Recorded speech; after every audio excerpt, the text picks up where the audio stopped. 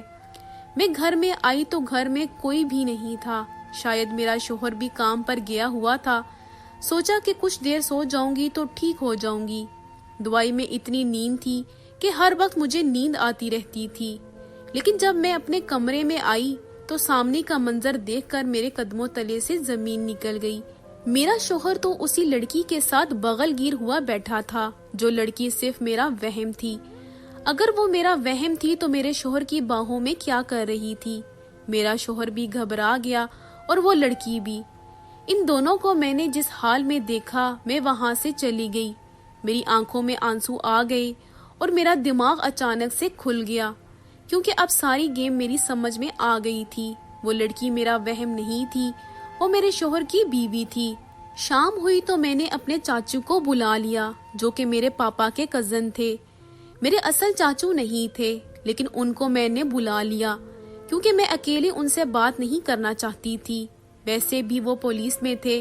میں نے یہ بات کی تو میرے سسرال والے ابھی بھی یہی کہہ رہے تھے کہ اس کو وہم کی بیماری ہے، اس نے اسی لڑکی کو شوہر کے ساتھ دیکھ لیا ہے، وہ تو اکیلا سو رہا تھا۔ میں نے کہا کہ ابھی اس گھر کی تلاشی لی جائے، رات کا وقت ہے، وہ رات میں کہیں نہیں گئی ہوگی، اسی گھر میں ہوگی۔ گھر والوں کی شکل عجیب سی بن گئی کہ نہیں، جب کوئی ہے ہی نہیں تو تلاشی لینے کا کیا مقصد ہے؟